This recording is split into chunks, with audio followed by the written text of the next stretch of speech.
Hi ಎಲ್ರಿಗೂ welcome back to my first mini blog. ಇದು ನನ್ನ ಫಸ್ಟ್ ಮಿನಿ ಬ್ಲಾಗ್ ಆಗಿರೋದ್ರಿಂದ ಏನಾದರೂ ಸ್ವೀಟ್ ಟ್ರೈ ಮಾಡೋಣ ಅಂತ ಮಾಡ್ತಾಯಿದ್ದೀನಿ. ಸೊ ನಿಮ್ಮ ಪ್ರೀತಿ ಎಲ್ಲ ನನಗೆ ಸ್ವೀಟಾಗಿ ಸಿಗುತ್ತೆ ಅಂತ ಐ ಹೋಪ್ ನಿಮ್ಮ ಪ್ರೀತಿ ಎಲ್ಲ ನನಗೆ ಸ್ವೀಟಾಗಿ ಸಿಗುತ್ತೆ ಅಂತ. ಸೊ ಒಂದು ಪ್ಯಾನಲ್ಲಿ ಗೋಡಂಬಿ ದ್ರಾಕ್ಷಿ ಏನಿರುತ್ತೆ ಅದನ್ನು ಚೆನ್ನಾಗಿ ಫ್ರೈ ಮಾಡಿ, ಮತ್ತು ಅದೇ ಪ್ಯಾನಿಗೆ ಕರ್ಸವ್ಗೆ ಹಾಕಿ ಅದು ಕಲರ್ ಚೇಂಜ್ ಆಗೋವರೆಗೂ ಸ್ವಲ್ಪ ಫ್ರೈ ಮಾಡಿ, ಏನೊಂದು ಕರ್ಸೋಕ್ಕೆ ತಗೊಂಡಿರ್ತೀನೋ ಆ ಲೋಟದಲ್ಲೇ ಒಂದು ಲೋಟ ಹಾಲು ತಗೊಂಡು ಸೊ ಅದು ಬಾಯ್ಲ್ ಆಗೋವರೆಗೂ ಬಿಟ್ಟು, ಮತ್ತು ಒಂದು ಕಪ್ಪಲ್ಲಿ ಶುಗರ್ ಹಾಕಿ ನಿಮಗೆ ಕ್ವಾಂಟಿಟಿ ಎಷ್ಟು ಬೇಕೋ ಅಷ್ಟು ಹಾಕಿ, ಆಮೇಲೆ ಅದನ್ನು ಚೆನ್ನಾಗಿ ಬಾಯ್ಲ್ ಆಗಬೇಕು. ಅದಕ್ಕೆ ಏನಿರುತ್ತೆ ಶುಗರೆಲ್ಲ ಅದು ಕಂಪ್ಲೀಟ್ಲಿ ಮೆಲ್ಟ್ ಆಗಬೇಕು. ಮತ್ತು ಏನು ಹುರ್ಕೊಂಡಿರ್ತೀವಿ ಕರ್ಸೋಗೆ ಅದನ್ನು ಅದರಲ್ಲಿ ಹಾಕಿ ಗೋಡಂಬಿ ದ್ರಾಕ್ಷಿ ಏನಿರುತ್ತೋ ಅದನ್ನೆಲ್ಲ ಮಿಕ್ಸ್ ಮಾಡಿ ಅದು ಬಾಯ್ಲ್ ಆಗೋವರೆಗೂ ಬಿಡಬೇಕು.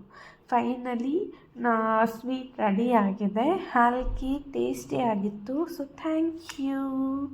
ಹೀಗೆ ಸಪೋರ್ಟ್ ಮಾಡಿ.